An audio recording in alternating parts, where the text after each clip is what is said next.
Good afternoon. This picture, first off, is a picture of our control room. So we're just going to I'm going to share a little bit about the process of our TIM self-assessment and what we've learned from it, and even the areas in which we feel like we need to do better. Next. So Houston TransStar is a unique partnership with the city, state, and county agencies. We share resources and exchange information to make sure that the roadways are clear, the motorists are informed, and we save lives in the fourth most populated city in the United States. So the Houston TransStar is a partnership between TxDOT, the City of Houston, Harris County, and the Metropolitan Transit Authority, also known as Metro. Of course, there's other agencies such as the Houston Galveston Council and multiple contractors that work with us. So we do cover a 6-county area around Houston, and Houston TransStar's mission is to provide coordinated, innovative transportation and emergency management services to the region. Next. So just to go over real quick, a few key players in our Houston area incident management. So we do have Tow and Go, which is a no-cost towing program for stranded patrons, which is managed by the Safe Clear Management Group, or their dispatchers are managed by them. And the Harris County Motorist Assistance Program, which assists patrons and provides incident traffic control. Both of those groups, Tow and Go and the Motorist Assistance Program, act as our safety service patrol. We also have the Harris County Incident Management Unit, who authorizes the no-cost tows, as well as the city or Houston Police Department also authorizes the ones that fall within Houston city limits. And we have the TxDOT TMC floor staff. So we monitor incidents, notify the public, and assist in coordination. We also take care of signals, maintenance deficiencies. So anything on the roadway, anything to have to do with the state right-of-way, we either dispatch it or take care of it. Next. So for our self-assessment process, we've created a multidiscipline, multi-agency TIM program that meets monthly with consistent routine participation from key agencies and disciplines. Along with the ones that I've already mentioned, we do have more law enforcement. We have City of Houston. We have had the state troopers. We've had smaller law enforcement agencies come. Because in a very large urban area, you have lots of different law enforcement agencies. We also have several MPOs. One major MPO, the Houston Galveston Area Council. We have the Toll Authority, multiple contractors, and research institutes. Our TIM leadership, who would be Jay Washington and Francis Rodriguez, with HGAC. She's not here. Neither one of them are here today, unfortunately, but they are both newer to the incident management game. They're both working hard to learn from the past leaders and working to establish a good rapport with our regional TIM leaders and partners. While we do have a robust group that regularly attends our monthly TIM meetings, we are actively trying to increase participation by the smaller local first responder agencies, as well as agencies from the more rural counties in our region. To this effect, we've started having guest speakers to introduce new technologies and other areas of interest, and are leveraging our contacts to network with the smaller agencies that have normally not attended these agencies. So this is one of the things that we have learned from our TIM assessment process, is that we need to get more buy-in from the local stakeholders, and not just the large ones, but the smaller first responder agencies as well. Next. So our TIM training, Houston District TxDOT, me specifically, I'm a trainer. We work closely with HGAC to schedule quarterly incident management or traffic incident management train the trainer courses. We're also branching out, trying to go to the outer reaches of our region for agencies, so that they don't have to come to the central area, because it is hard for people to get off the roadway and come to a location for 4 hours or 12 hours instead of being in their own area. And with that, we're reaching more first responders and making sure that we have a multidiscipline setting. As of 2022, over 40% of our area's train the trainer participants have provided TIM training to others. TxDOT also offers classes that teach first responders how to safely handle cable barrier systems. And although the cable barrier class is statewide and the cable barrier class is statewide and TIM training at law enforcement and FD academies are state law. This law was enacted due to the need identified by multiple regional self-assessments throughout the state. So I like to say it comes from our self-assessment, but it does come from our bi-monthly statewide meetings and what we learn from everybody in our state, as well as these meetings. So we learn not just from our own self-assessment, but from all of these meetings. Next. So one of the things that we have that we touch upon for the TIM self-assessment is data collection. So the system that we at Houston TransStar use to collect all of this data is called the Regional Incident Management System. It was created for Houston for our TMC in 2002. So our database has over 20 years worth of data on crashes, stalls, road closures, and any other roadway obstruction. So any piece of information ever input into RIMS can be compiled into an endless amount of reports for those of you that love data. All of this data has been input by the TxDOT TMC operators and our version of the Safety Service Patrol. So again, the MAP program and tow and go dispatchers. The Houston TransStar annual report compiles most of that data into a format that explains to our agency managers and other stakeholders what strides we have made towards our goals in the past years, and is used to determine what programs, projects, or research to be considered or put into action for the future. The next few slides will describe some of the data being collected. All of the data from multiple different sources are linked together in RIMS so that we have a more complete picture of each incident. Next. So our roadway clearance times and incident clearance times, as much as I would love to say that they have dropped, have actually increased in the past year because our TMC operators are able to find incidents sooner than previous years due to the CAD data integration into RIMS. So we are capturing data from 6 law enforcement agencies and inputting just the crucial information into RIMS so that our operators can see it without having to have that certification. So we're capturing more data per incident due to this and hope to use it to help our first responders clear incidents and even quicker. I was asked recently why our our roadway clearance times went up when we have this CAD system. The answer is simple. We're finding the accidents quicker. Our TMC operators are finding the accidents quicker, but that doesn't necessarily mean that the first responders are able to get to them quicker or that the incidents are clearing quicker. We're just having a more accurate timeline of the roadway clearance and incident clearance times.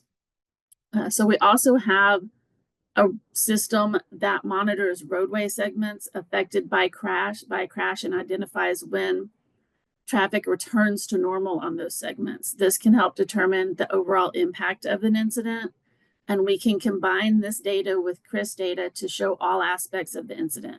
We can correlate the data from the CAD to the CRIS data and get a clearer picture of how and why a crash occurred. This will help us plan projects to lower our roadway clearance times and incident clearance times in the future. Next. So we actively measure and routinely report secondary crashes as part of our TMC daily operations. We gather information on secondary crashes through our TMC operators, locating the incident using the CCTVs and monitoring the queue, as well as monitoring our CAD data. Determining a secondary crash without the aid of first responders on scene is subjective, but the operators do use the Federal Highway Administration's definition to assist in determination. We also have the system that identifies potential secondary incidents by determining if a crash occurred on a road segment still impacted by this previous crash. And that is the little graphic that you see in the lower right-hand corner. We use our dynamic message signs, websites, and now our TxDOT help alerts to alert citizens of traffic hazards and try to prevent secondary crashes. The help alerts is a web-based secure platform through the iPause system, similar to the Amber Alert system, that sends a text to cell phones in the geofenced area to alert drivers of the freeway of a closure lasting more than 4 hours.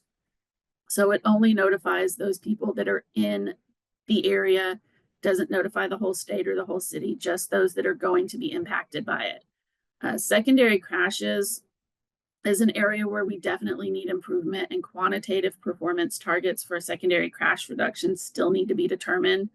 Our TMC's use of integrating CAD data into our incident management program will soon give us enough historical data to develop these target goals so that we can begin to develop more ways to improve. Next. So during our monthly TIM meetings, we take a close look at any incidents lasting more than 4 hours, which is our definition of a long duration incident. We know that the majority of our long duration incidents are stalls, both 18-wheeler stalls and stalls that are outside of our safety service patrol areas. So we have taken steps through HGAC to begin the process of extending our safety service patrol areas to assist with this issue.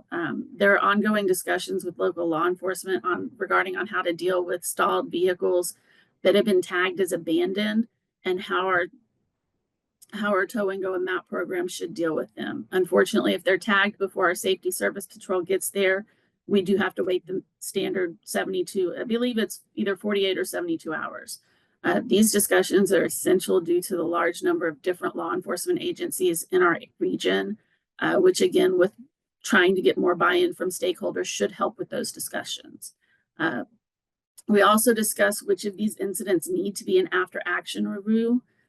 Some of the after-action reviews are done outside of our TIM meetings, but the information gained is shared and used for our self-assessments. So we have been working to bring guest speakers to our TIM group about new technology, best practices, and any other topic that could help with our target goals or to keep our first responders as safe as possible. One of these pilot programs that has been spoken of in our TIM meetings is that our engineers are testing adaptive signal control on one of our major arteries. And that allows for dynamic adjusting of traffic signal timing based on real-time traffic conditions. So if any of you are familiar with the I-10 corridor, specifically the Katy Freeway, which has 7 to 8 lanes, that is where we are testing these adaptive signals. Next.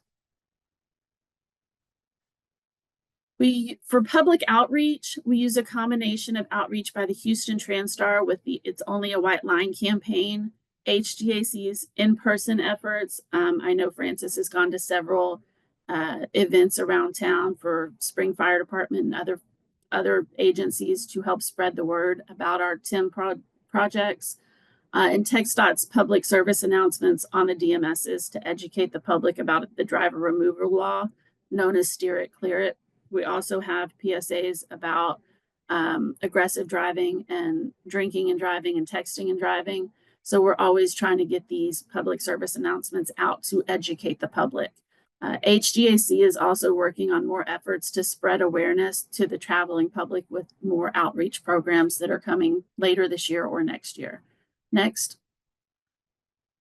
So for Houston's annual TIM self-assessment, I would love to tell you that our score over the last few years have gotten better, but I can't. I've only been involved with this process for maybe 8 years, and the score has been consistently between 75 and 80%, but that was with the older format. I'm not positive. I wasn't positive where to find the new numbers for the numbers for the new self-assessment, but the Shali gave me that information, so thanks to her. But the individual scores for the sections are about the same. We do tend to be a bit hard on ourselves when completing the assessment.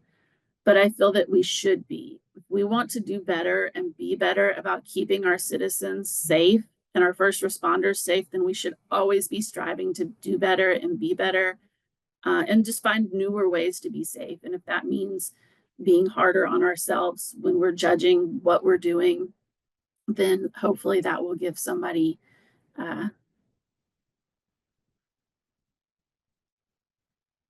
it will help somebody go farther. Sorry. Next. And that is a basic overview of how we do our TIM self-assessments in Houston and what we've learned from it in the past few years.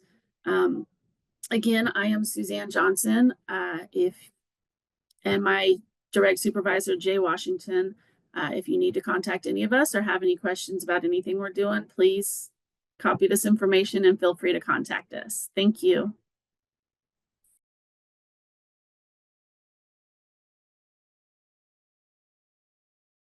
So with that, as Brian said, we're in the last phase of today's webinar. We have approximately 28 minutes. We don't have to go the whole 28, but first, I guess we could open it up. We have, I see one hand raised here. Who is that? That's Bill Kinzer. Bill, is your mic open? Kevin, is our mics open? No, it is now. Okay.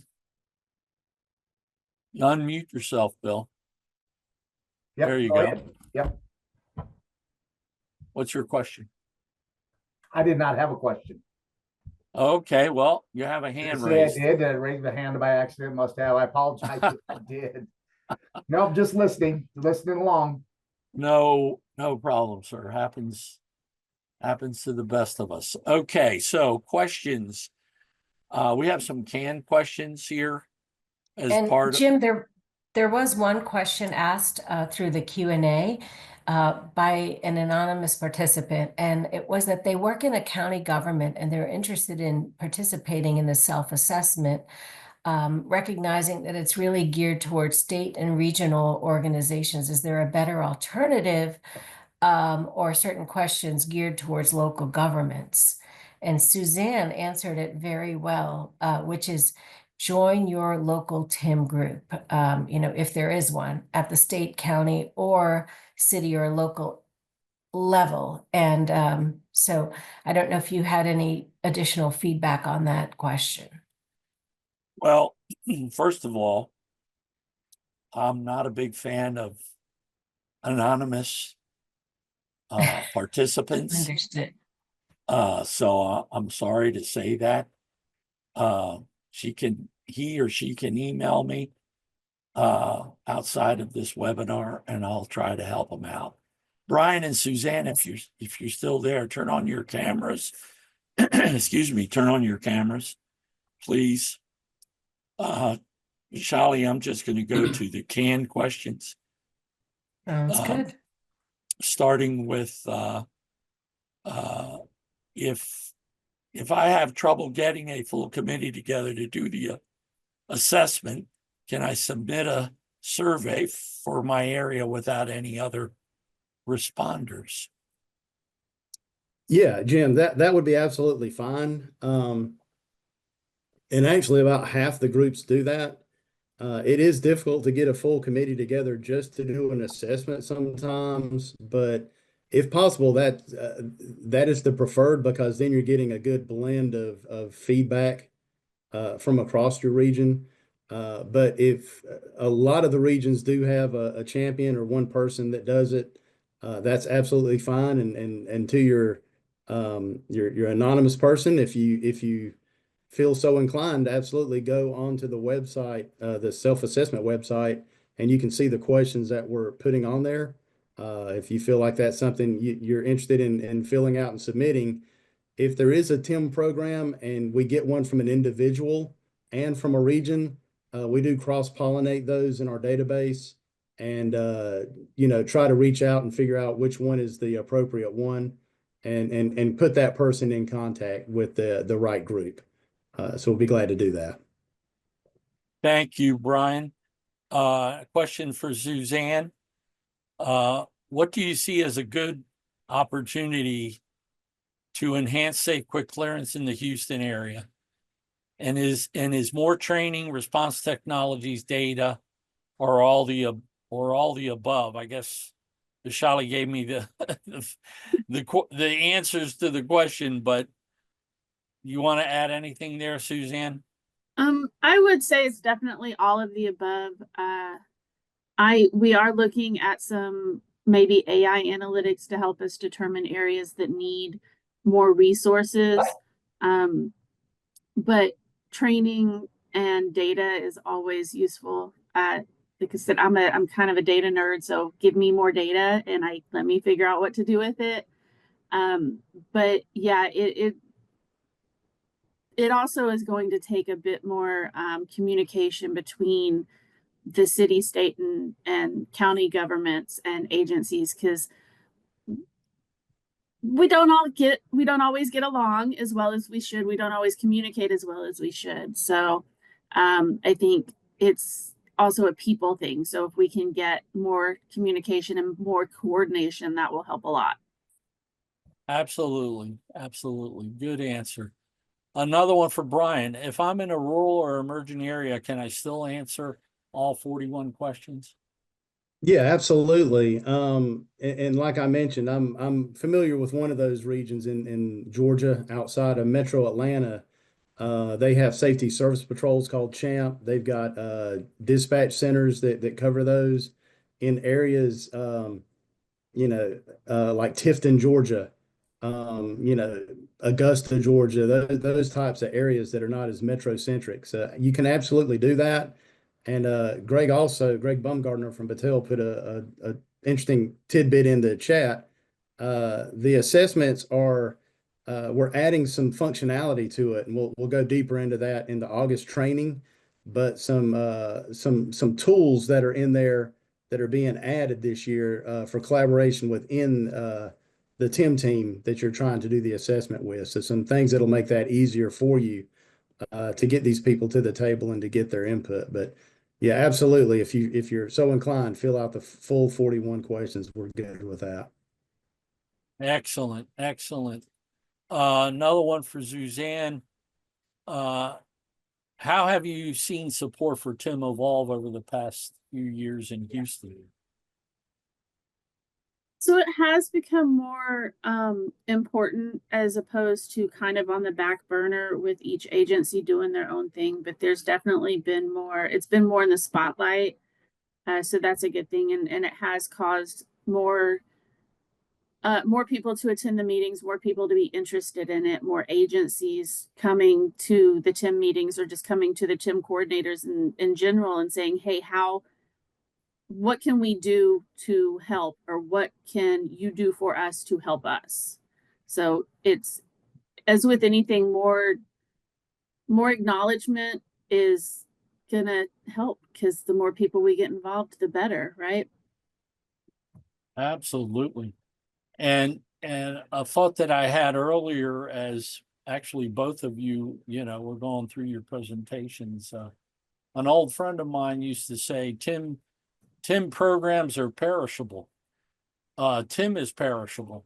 So all of you here today obviously are very interested. I would even dare say, have a vested interest in your individual programs and believe in what the benefits of good traffic incident management practices and programs provide, starting with the main one, which is saving lives. So, we've got, like, as Brian said, we got to keep at it. We have much work still to be done in this nation to train responders and to continue to strengthen our TIM programs.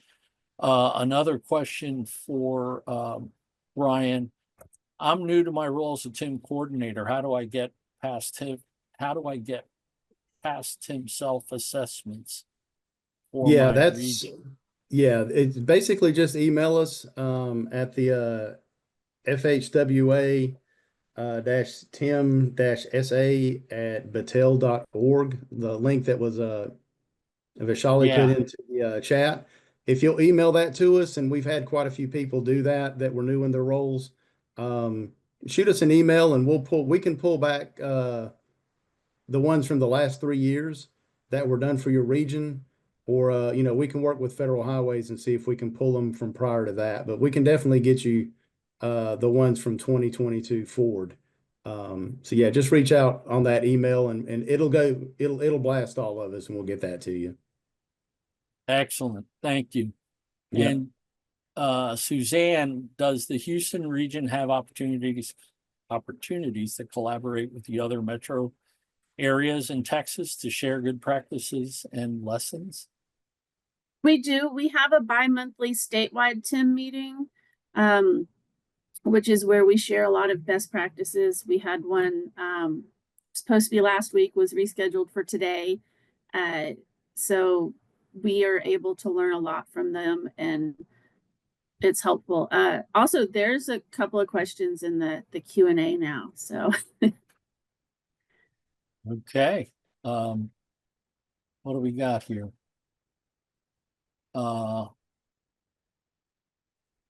Let's see. You're talking about Dawn Lapka. I'll like to ask a question. Michael Washburn has asked, how has Houston's Help Alert program impacted incident management and been received by the public? Question. So it's the Help Alert system is actually statewide. It has been used more in the rural areas, so we're just starting to use it more in the Houston area. It helps us because we can let people know before they even get on the freeways that they shouldn't get on the freeway, that it's going to be closed for more than 4 hours, or it has been. As far as the public, we've gotten mixed feedback. I personally have gotten mixed feedback. The public does have an option to message us through the help alerts, and most of them think that it's automated, so they just reply with stop. But if they do have questions, we can answer them back. They just don't quite know that yet. So some people are annoyed by it, but some people have actually found out that it's really helpful. Even our maintenance employees and our public information officers were out on an accident when I activated one, and my phone lit up like, what is this? Why is my phone going off? Because even our guys didn't know about it. But I feel like in the future, if we use it more, it's definitely going to help. Like I said, I see it helping a lot more in the more rural areas where they don't have the frontage roads and they don't have as many detours that they can take. Okay, very good. I see a question here from Nick Borrego. How can private sector companies actively participate in TIM initiatives? Additionally, does TIM plan to incorporate AI to enhance assessments using data already collected to existing infrastructure?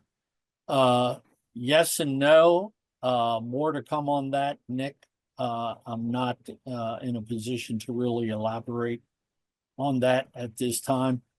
And as far as the first part of your question about private sector, you simply need to contact the state that you're in, and I don't know offhand where you're at, but it doesn't matter. Regardless, you need to contact your state DOT program, and the point of contacts that Brian mentioned that exists for all 50 states, DC and Puerto Rico.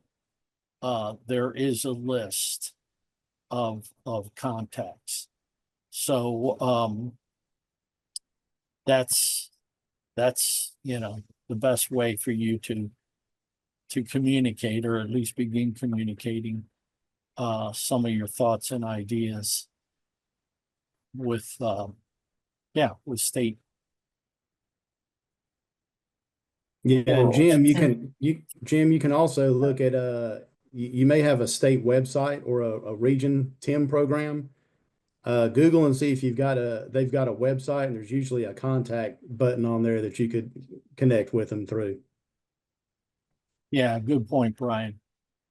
There's more and more states. It's slow going, but more states are standing up TIM web pages, TIM for all Right. sorts of reasons, including the training and just sharing data, success stories, et cetera, et cetera. But no, that's a good point. The links back that Brian also referred to earlier for the Federal Highway TIM program. There's a ton of information there, including points of contacts. Well, So we are coming to a close, so I don't know if there are any additional questions, but we do try to close a little earlier than 3 p.m. So well, that hasn't always been the case with Shali, but in the case yes. of today, I would what is this? I'm seeing questions here. Tim Peters. Well, it's gone now. Yeah, so happy to share. The question was, after completing TIM training, there are questions that come from those that have participated. There seems to be a lot of traffic incident management types. Are there resources for fire departments regarding traffic control when they are the only responders at the incident scene? For fire rescue specifically? Yes, fire. Yes, when they are the only responder on scene, when the law enforcement or the transportation or others have not arrived on scene and they're the first ones on scene. Is there specific training for that scenario, or is that already a part of the TIM training? It is part of the TIM training, yes. Yeah, and there's a lot of resources out there on the topic of temporary traffic control that's clearly how should I say stipulated in the federal manual uniform traffic control devices. But outside of that, the fact is that emergency traffic control, as we sometimes refer to it, is not the same. It's still a work zone, if you will, but it's one that we refer to as a TIMA in a lot of cases, a traffic incident management area or traffic incident management work zone. So the requirements are not as stringent as those for actual construction, for example, for like lane closures out on an interstate or another arterial roadway. Responders do know about temporary traffic control, the basic principles of sign spacing, cone devices, cones and barrels, and flares and things like that, and of course the advanced warning signage and setting up transition tapers, if you will, for channelizing traffic left or right around a crash scene. So go ahead, And Susan. I would add, if you aren't familiar with it, check in your state's MUTCD, because it is chapter 6 is for temporary traffic control. And check with your local DOT or city to see if somebody with their road crew can help train your people on how to set up these controls, these temporary controls. Yes. Yeah, it's the big thing is do the federal highways traffic incident management training, because that doesn't give you just how to put your temporary traffic control out. It gives you the full wealth of knowledge on how to manage these scenes, how to interoperate with other agencies, who's responsible for what. So I'd say that's the big home run. If you need some individual training, respondersafety.com has a wealth of resources that you can download and sign up for. But definitely you want to get the full TIM team training. Yes, indeed. And don't forget the the TIM responder training is available online through the National Highway Institute or the Emergency or Responder Safety Learning Network, also known as ERSI, Emergency Responder Safety Institute. It's a good point, Brian. The training is definitely the way to go. Okay, so we have 9 minutes left. Unless anyone has any other urgent questions, concerns, or thoughts that they want to share. I'm going to thank our presenters today, Suzanne Johnson from TxDOT and Brian Purvis with AECOM representing FHWA's self-assessment program and their prime contractor, Battelle Institute, all the good work they're doing running that project for us. Thank you to both of you. Thank you to Vishal, our contractor, Kevin Vita, and very importantly, all of you for everything that you do.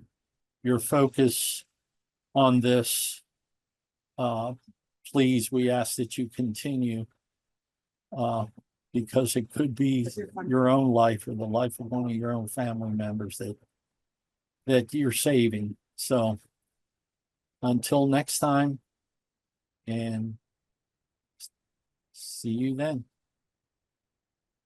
Bye-bye now.